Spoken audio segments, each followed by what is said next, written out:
अध्ययन इंस्टीट्यूट में आपका स्वागत है। मैं उपेंद्र सर, आपकी दूसरी क्लास इकोनॉमिक्स की। ठीक है, आज दूसरी क्लास में आपको राष्ट्रीय आय नेशनल इनकम के बारे में बताएंगे। राष्ट्रीय आय होती क्या है। कल की क्लास अगर आप लोगों ने नहीं देखा हो, हमारे प्लेलिस्ट से आप जाके जो है इकोनॉमिक्स की पहली क्लास आप देख सकते हैं। ठीक है, दूसरी क्लास आपकी राष्ट्रीय आय नेशनल इनकम। राष्ट्रीय आय होती क्या है, सबसे पहले इसके बारे में हम लोग डिस्कस करेंगे। किसी भी अर्थव्यवस्था में एक वर्ष में के दौरान कुल उत्पादित वस्तुओं तथा सेवाओं का जो मुद्रा के रूप में जो मूल्य होता है वो क्या कहलाता है, राष्ट्रीय आय कहलाता है। जैसे कोई भी एक राष्ट्र है, उसके वित्तीय वर्ष मतलब 31 मार्च 1 अप्रैल से 31 मार्च के बीच में जो भी वस्तुओं तथा सेवाओं का उस देश में उत्पादित होता है, उसका जो कुल मूल्य होता है वो क्या कहलाता है, राष्ट्रीय आय, जिसे हम लोग क्या बोलते हैं, नेशनल इनकम। अगर राष्ट्रीय आय की बात की जाए तो भारत में सबसे पहले राष्ट्रीय आय की गणना दादा भाई नौरोजी के हम लोग सबसे भारत का बुजुर्ग व्यक्ति भी कहते हैं। 1867-68 में 20 रुपए निकाली। कितने रुपए निकाली? 20 रुपए। भारत में सबसे पहले राष्ट्रीय आय की गणना दादा भाई नौरोजी के द्वारा 1867-68 में 20 रुपए निकाली गई। बहुत इंपॉर्टेंट क्वेश्चन है, कई बार पूछा भी जाता है। इसी के साथ दूसरी बार जब 1911 में एफ शीर्षक के द्वारा प्रति व्यक्ति आय 49 रुपए। दूसरी बार भारत में जब गणना हुई थी आर्थिक की, तब उसमें कितना निकाला गया था, 49 रुपए। अगर बात किया जाए राष्ट्रीय आय की गणना का जो विवरण होता है वो किसके द्वारा दिया जाता है, केंद्रीय सांख्यिकी संगठन।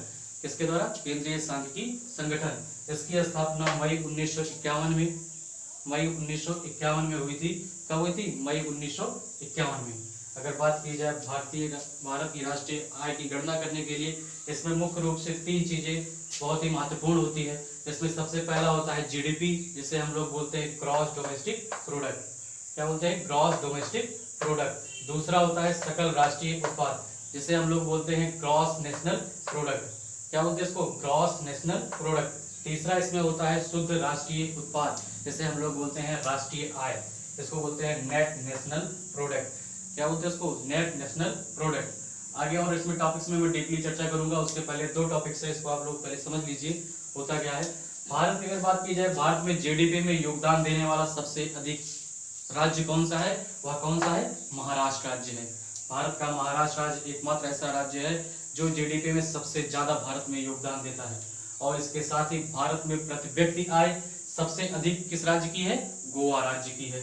अगर इसी में बात की जाए, भारत में सबसे अधिक प्राकृतिक आपदा को झेलने वाला राज्य कौन सा है? उड़ीसा राज्य है। कौन सा राज्य है? उड़ीसा है। ठीक है, अब इसमें हम थोड़ा सा और डिस्कस करेंगे डेप्रिसिएशन और गुडविल के बारे में। इसके बारे में डेप्रिसिएशन क्या होता है और गुडविल क्या होती है, और इसे आज के टॉपिक्स में हम लोग चर्चा करेंगे। वस्तु क्या होती है, सेवा क्या होती है। ठीक है, सबसे पहले आइए, उसके पहले हम लोग राष्ट्रीय आय की गणना करते हैं। आज हम लोग देखेंगे राष्ट्रीय आय की गणना की कैसे जाती है। ठीक है, अब इसमें हम लोग राष्ट्रीय आय की गणना की बात की जाए तो सबसे पहले इसमें आपको देखने को मिलेगा, क्या मिलेगा? सकल घरेलू उत्पाद, जिसको हम लोग बोलते हैं ग्रॉस डोमेस्टिक प्रोडक्ट। क्या बोलते हैं इसको? ग्रॉस डोमेस्टिक प्रोडक्ट, सकल घरेलू उत्पाद। इसमें क्या होता है? किसी भी देश या राज्य में क्या होता है इसका? किसी भी देश या राज्य की सीमा के अंदर, मान लीजिए ये कोई देश या राज्य है, उसकी सीमा के अंदर में एक वित्तीय वर्ष मतलब क्या होता है? 1 अप्रैल से 31 मार्च, 1 अप्रैल से 31 मार्च के बीच में कुल उत्पादित वस्तुओं तथा सेवाओं किसी भी देश या राज्य के अंदर में एक वित्तीय वर्ष में मतलब 1 अप्रैल 31 मार्च के बीच में कुल वस्तुओं तथा सेवाओं का जो मौद्रिक मूल्य मतलब होता है मुद्रा के रूप में, जो मुद्रा के रूप में जो मूल्य होता है उसे क्या कहते हैं? सकल घरेलू उत्पाद, जिसको हम लोग बोलते हैं जीडीपी। जिसे क्या बोलते हैं? जीडीपी, सकल घरेलू उत्पाद। इसको इंग्लिश में बोलते हैं ग्रॉस डोमेस्टिक प्रोडक्ट। क्या बोलते हैं इसको? Gross domestic product. अगला टॉपिक ध्यान दीजिएगा, इसी जीडीपी से ही हमारा क्या आता है? सकल राष्ट्रीय उत्पाद। ये तो हो गया किसी देश की सीमा के अंदर, मतलब किसी भी देश या राज्य की सीमा के अंदर में जो भी वस्तुओं का उत्पादन होता है उसकी कैलकुलेशन करेंगे तो किसमें करेंगे, जीडीपी में करेंगे। यही बात आती है जब हमारी सकल राष्ट्रीय उत्पाद की, किसकी आ जाएगी, सकल राष्ट्रीय उत्पाद। दूसरा नंबर जिसको बोलते हैं जीएनपी, क्या बोलते हैं इसको, जीएनपी। जीएनपी क्या होता है, ग्रॉस नेशनल प्रोडक्ट। क्या होता है, ग्रॉस नेशनल प्रोडक्ट। इसमें ध्यान दीजिएगा, इसमें किसी भी वित्तीय वर्ष में ना, किसी भी देश या राज्य की सीमा के अंदर एक वित्तीय वर्ष में, मतलब 1 अप्रैल से 31 मार्च के बीच में, एक वर्ष के अंदर में जो भी देश के अंदर में उत्पादित वस्तुएं हैं तथा भारत के द्वारा विदेशों में रह रहे, भारत के द्वारा विदेशों में रह रहे लोगों द्वारा जो कमाई गई इनकम है, उसको हम लोग किससे रिलेट कर रहे हैं, एक्स से कर रहे हैं। इसको क्या करते हैं, जोड़ देते हैं। तथा विदेशियों के द्वारा जो भी इनकम क्या होती है, भारत से कमाई जाती है, इसको हम लोग किससे रिलेट करते हैं, वाई से करते हैं। इसको क्या कर देते हैं, घटा देंगे। उसके बाद तब हमें क्या मिलेगा, ग्रॉस नेशनल प्रोडक्ट। क्या मिलता है आपको, ग्रॉस नेशनल प्रोडक्ट, जिसको हम लोग बोलते हैं सकल राष्ट्रीय उत्पाद। भाई किसी भी देश के अगर हम लोग अर्थव्यवस्था की बात करें, किसी देश की अर्थव्यवस्था में अगर उसके इनकम की बात की जाएगी तो इनकम में ये थोड़ी होगा कि हम सिर्फ उसके देश के ही बारे में जोड़ें। उसके देश के व्यक्तियों द्वारा जो बाहर कमाई गई इनकम है उसको भी लाके क्या करते हैं, इसको जब जोड़ते हैं और विदेशियों द्वारा जो भारत में रह रहे हैं विदेशी, यहाँ से जो प्रॉफिट अर्ज करते हैं, जो लाभ अर्ज करते हैं, उसको यहाँ से क्या करते हैं, इसके जीडीपी से घटा देते हैं। तब हमें जाके क्या निकलता है, ग्रॉस नेशनल प्रोडक्ट। क्या निकलता है, gross national product. I think मुझे इसके बारे में आपको समझ में आ गया होगा, जीडीपी और जीएनपी के बारे में। अगला हम लोग टॉपिक है हमारा शुद्ध राष्ट्रीय उत्पाद। क्या होता है, शुद्ध राष्ट्रीय उत्पाद, जिसको हम लोग लिखते हैं एनएनपी। क्या लिखते हैं इसको, एनएनपी। चलिए एनएनपी को देखते हैं हम लोग, क्या बोलते हैं इसको, एनएनपी को बोलते हैं नेट नेशनल प्रोडक्ट। क्या बोलते हैं इसको, नेट नेशनल प्रोडक्ट, जिसको बोलते हैं शुद्ध राष्ट्रीय उत्पाद। क्या बोलते हैं इसको, नेट नेशनल प्रोडक्ट। इसमें होता क्या है, इसमें जो हमारा जीएनपी निकल के आता रहता है, जो हमारा जीएनपी निकल के आता है उसी में से हम लोग क्या करते हैं, डेप्रिसिएशन, जिसको हम लोग क्या बोलते हैं, ह्रास।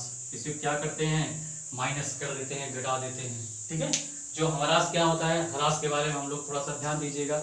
ह्रास क्या होता है, ह्रास होता क्या है, किसी भी वस्तु के मूल्य में डायरेक्ट कमी कर देता है। क्या कर देता है, किसी भी वस्तु के मूल्य में क्या करता है, डायरेक्ट कमी कर देता है। जैसे मान लीजिए आपने कोई भी बाइक 50,000 रुपए की खरीदी, कितने रुपए की बाइक खरीदी है, 50,000 रुपए की बाइक खरीदी है, और इस 50,000 रुपए की बाइक को आपने 2 साल तक क्या किया, यूज किया। आपने क्या किया, इसको 2 साल तक यूज किया। 2 साल के बाद आप इसको सेल करना चाहते हैं, तो आपकी जो बाइक है, आपकी बाइक कितने की बिक रही है, 30,000 रुपए की। आपकी बाइक में बहुत सारी कमी आ गई, आप उसमें क्या किया, आपने मेंटेनेंस किया, खर्च किया। खर्च करने के बाद इसमें आपने क्या किया, 10,000 रुपए की लागत और लगा दी। तो जो आपकी बाइक है वो कितने की हो गई, 10,000 रुपए और लागत लगा दी। आपकी बाइक कुल कितने की हो गई, 40,000 की हो गई। क्या आपकी बाइक जैसे पहले थी, जैसे आपने 50,000 की बाइक ली थी, सेम उसी कलर, पेंट वगैरह हर चीज आपने वैसे ही करा दिया, पूरा टायर वगैरह चेंज कर दिया, क्या वो 50,000 की बिकेगी, नहीं बिकेगी। तब भी आपकी बाइक कितने की बिकेगी, 40,000 की बिकेगी। ये जो डायरेक्ट कमी कर रहा है 10,000 रुपए, ये जो 10,000 रुपए आपका डायरेक्ट कमी कर रहा है, यही आपका क्या होता है, डेप्रिसिएशन होता है। ठीक, डेप्रिसिएशन आई थिंक आप लोग को समझ में आ गया होगा। बाकी अगर हम लोग बात करेंगे राष्ट्रीय आय में इसका डेप्रिसिएशन कैसे हम लोग गणना करते हैं, इसके बारे में मैं आपको बता दूं। जितने भी फर्म चल रही हैं, जितनी फैक्ट्रियां चल रही हैं, जितनी संस्थाएं चल रही हैं, सब में आपको हर एक संस्था का, हर एक फर्म का एक अलग डेप्रिसिएशन चार्ट तैयार किया जाता है और उसमें डेप्रिसिएशन की वैल्यू दिखाई जाती है।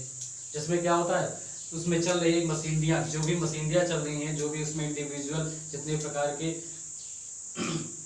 मशीनरी चल रहे हैं, उसमें जो भी डेप्रिसिएशन आता है उसको दिखाया जाता है। और इसको हम लोग क्या करते हैं, ये हमारे देश की क्या होती है, क्षति होती है, हानि होती है। इसीलिए क्या करते हैं, इसको हमारे शुद्ध राष्ट्रीय उत्पाद निकालने के लिए हमारी जीएनपी में से क्या करते हैं, डेप्रिसिएशन को घटा दिया जाता है। ठीक है, बहुत सारे कंफ्यूजन होते हैं इसमें, 2 टॉपिक्स में बहुत ज्यादा कंफ्यूजन। डेप्रिसिएशन ऑफ गुडविल क्या होता है, डेप्रिसिएशन क्या होता है और गुडविल क्या होता है, इसके बारे में मैं थोड़ा चर्चा कर दे रहा हूँ। डेप्रिसिएशन और गुडविल, ध्यान दीजिएगा।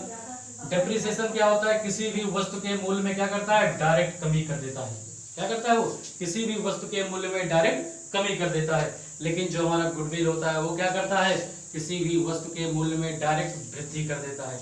जैसे कोई भी हम लोग क्या करते हैं, कोई भी मिठाई खाते हैं, अगर वो फेमस जगह की रहती है तो उसके मूल्य में क्या होता है, वो क्या 10 रुपए की लागत लगी होगी तब भी वो कितने की बिकेगी, 100 रुपए की बिकेगी ना।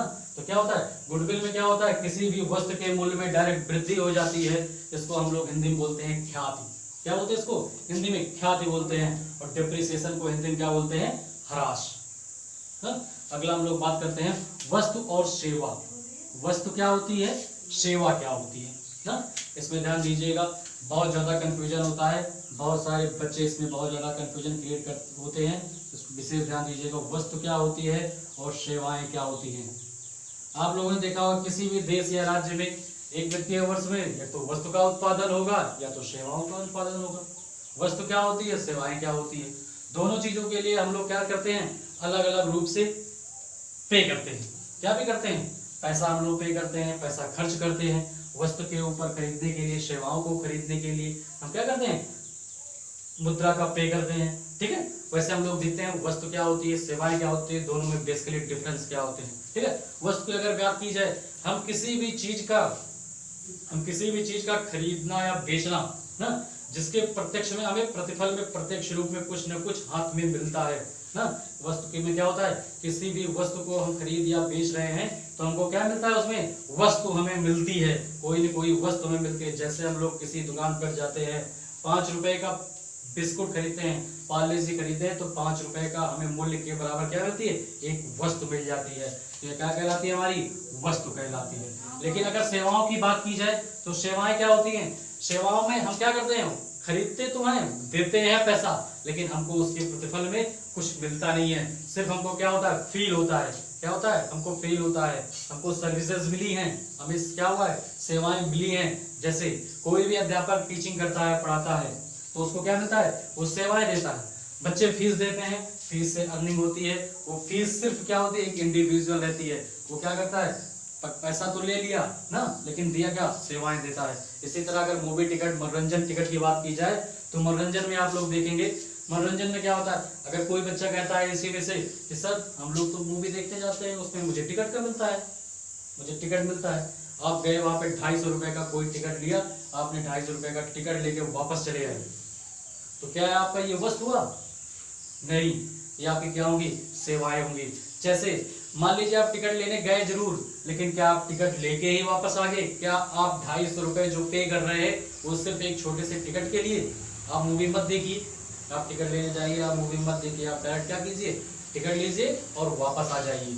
तब ये क्या होगा, ये आप एक वस्तु में तथा सेवाओं में नहीं। तो अगर आप टिकट लेके डायरेक्ट वापस चले जाते हैं तो ये आपका वस्तु में कैलकुलेट होगा, क्योंकि आपने क्या किया है, 250 रुपए उस कागज के टुकड़े के लिए दिया है ना। अगर वही बात सेवाओं की आएगी, जब आप उस टिकट की वैल्यू नहीं रहती, आप मूवी देख लेते हो, उस टिकट की कोई वैल्यू नहीं रहती, उसका कोई मतलब नहीं रहता, तो आपने क्या किया, सेवाओं का अर्जन किया है। किसके बारे में अर्जन किया, सेवाओं का।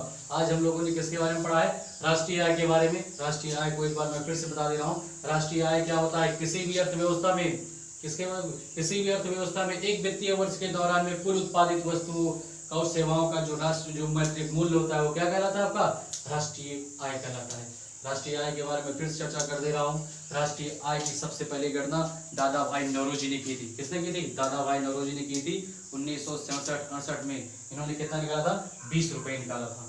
और दूसरी बार 1911 ईस्वी में एफ सिरसा के द्वारा प्रति व्यक्ति आय 49 रुपए निकाली गई। कब निकाली गई थी, 1911 में। ये क्वेश्चन बहुत ज्यादा बार पूछता है, सन इसका बार पूछता है 1911 ईस्वी में ना। इसी में अगला टॉपिक, केंद्रीय सांख्यिकी संगठन की स्थापना मई 1951 में हुई थी। कब हुई थी, मई 1951 में ना। अगर आपको हमारा वीडियो पसंद आया हो तो लाइक और कमेंट जरूर करना।